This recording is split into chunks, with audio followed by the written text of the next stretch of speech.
ऐसी चर्चा है कि कांग्रेस नेता कन्हैया कुमार के वारे न्यारे होने वाले हैं। कांग्रेस में उनके वनवास के दिन अब पूरे होने वाले हैं। कांग्रेस उन्हें कोई बड़ी जिम्मेदारी देने वाली है। पार्टी में उनका कद बढ़ना तय है। इन चर्चाओं में कितना दम है, आइए देखते हैं।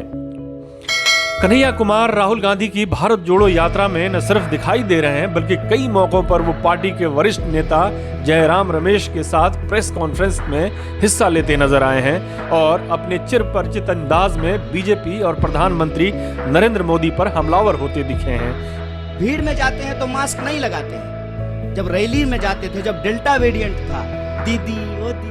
इसके अलावा वो मुंबई में कांग्रेस के एक महत्वपूर्ण आयोजन को संबोधित करते दिखाई दिए हैं। उन्होंने राहुल गांधी जैसी दाढ़ी भी बढ़ा रखी है। राहुल गांधी की यात्रा में उनकी मौजूदगी और कांग्रेस अध्यक्ष के साथ कार्यक्रमों में उनकी उपस्थिति ने ऐसी चर्चाओं को हवा दिया है कि पार्टी उन्हें कोई बड़ी भूमिका दे सकती है। पार्टी में उनका कद बढ़ाने की तैयारी चल रही है और कांग्रेस उन्हें राज्यसभा तक भेज सकती है। इसके पीछे ये तर्क दिया जा रहा है कि भारत जोड़ो यात्रा ने राहुल गांधी और कांग्रेस के हक में एक माहौल बनाया है और उस माहौल को 2024 तक जारी रखना है।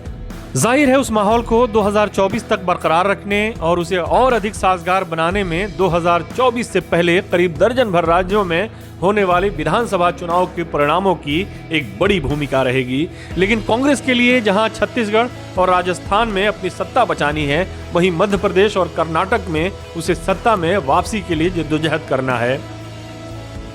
जहां तक कन्हैया कुमार का सवाल है, तो जब वो कांग्रेस में शामिल हुए थे तो उस समय चुनाव रणनीतिकार प्रशांत किशोर के भी कांग्रेस में शामिल होने की चर्चा चल रही थी। प्रशांत किशोर तैयार भी हो गए थे, लेकिन कुछ मामलों पर उनसे और कांग्रेस आला कमान में सहमति नहीं बन पाई थी, इसलिए प्रशांत किशोर कांग्रेस में शामिल नहीं हो सके। इन दोनों नेताओं को पार्टी में शामिल करने के पीछे जो मंशा थी वो ये थी कि बिहार में प्रशांत किशोर और कन्हैया की मदद से अपना खोया हुआ पुराना जनाधार हासिल किया जाए। क्योंकि किसी जमाने में भूमियार और ब्राह्मण जातियां बिहार में दलितों और मुसलमानों के साथ कांग्रेस की कोर वोटर थीं। प्रशांत किशोर ब्राह्मण जाति से आते हैं और कन्हैया कुमार भूमियार से। कन्हैया की मुस्लिम नौजवानों में काफ़ी लोकप्रियता थी।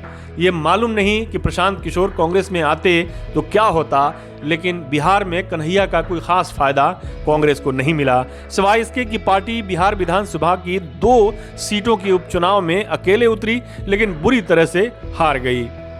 ये कन्हैया के लिए दूसरा झटका था। पहला झटका उन्हें उसी दिन मिल गया था जिस दिन वो कांग्रेस में शामिल हुए थे। उनके पार्टी में शामिल किए जाने को कांग्रेस एक बड़ा इवेंट में तब्दील करना चाहती थी, लेकिन पंजाब कांग्रेस में लंबे समय से चल रही खींचातानी ने इस इवेंट पर पानी फेर दिया। पंजाब कांग्रेस के तत्कालीन अध्यक्ष नवजोत सिंह सिद्धू ने उसी दिन अपने इस्तीफे का बम फोड़ दिया। पूर्व मुख्यमंत्री कैप्टन अमरिंदर सिंह भी कांग्रेस छोड़ने की कवायद के सिलसिले में उसी दिन दिल्ली आ धमके। कन्हैया के ग्रांड स्वागत का काम कांग्रेसियों ने ही तमाम कर दिया। खैर, कन्हैया कांग्रेस में शामिल हो गए। उन्हें चंडीगढ़ के स्थानीय निकाय के चुनाव में प्रचार के लिए कांग्रेस के स्टार प्रचारकों की सूची में शामिल किया गया। उन्होंने वहां प्रचार किया भी, लेकिन उन्हें तीसरा झटका तब लगा जब अक्टूबर 2021 में हिमाचल प्रदेश के उपचुनाव में भी उन्हें स्टार प्रचारक बनाया गया था। लेकिन वहां बीजेपी ने उन्हें टुकड़े टुकड़े गैंग के सरगना के तौर पर प्रचारित करना शुरू किया। इस बिन बुलाई आफत से घबराए उम्मीदवारों ने पार्टी नेतृत्व से कन्हैया को चुनाव प्रचार में आने का आग्रह ही नहीं किया। नतीजा, कांग्रेस वहां सभी सीटों पर जीत गई। कन्हैया ने कुछ दूसरी जगहों पर भी कांग्रेस उम्मीदवारों के लिए उसी उपचुनाव में प्रचार किया था, लेकिन वो सभी उम्मीदवार हार गए थे। कन्हैया पर गाहे बगाहे भाजपा के हमले होते रहते हैं, लेकिन उन्हें लेकर कांग्रेस के बुजुर्ग नेताओं का एक वर्ग खासा नाराज था।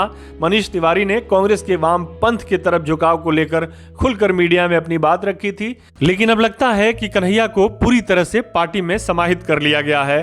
खासतौर पर राहुल गांधी उन्हें अपनी टीम के एक महत्वपूर्ण हिस्सा के तौर पर देख रहे हैं और ये भी लगता है कि उन्हें जल्द ही कोई महत्वपूर्ण जिम्मेदारी मिलने वाली है। अगर राहुल गांधी उन्हें राज्यसभा भी भेज दें तो कोई बड़ी बात नहीं होगी, क्योंकि जेएनयू के पूर्व छात्र संघ नेता नासिर हुसैन को भी पार्टी ने कर्नाटक से राज्यसभा भेजा है। नासिर का भी संबंध कैंपस में वामपंथी छात्र संगठन एसएफआई से था, इसलिए कन्हैया के लिए ये कोई बड़ी परेशानी नहीं होनी चाहिए। लेकिन कांग्रेस की परेशानी ये है कि 1 अनार और 100 बीमार। पार्टी में कई ऐसे नौजवान नेता हैं जो राज्यसभा की सीट पर अपनी नजरें जमाए हुए हैं। पिछली बार जब पार्टी में नए नए शामिल नेता और शायर इमरान प्रताप गढ़ी को राज्यसभा भेजा गया था तो कांग्रेस के कई नेताओं ने, जिन्हें पार्टी का वफादार ही कहना चाहिए, ने खुलकर अपनी नाराजगी जाहिर की थी। ऐसे में कन्हैया को संगठन में कोई बड़ा पद दिया जा सकता है, लेकिन राज्यसभा की सीट जरा मुश्किल लगती है। हमारे साथ जुड़ने के लिए आपका शुक्रिया। हमारा वीडियो पसंद आए तो इसे लाइक करें, हमारे चैनल को सब्सक्राइब करें और कमेंट बॉक्स में जाकर अपनी राय जरूर दें।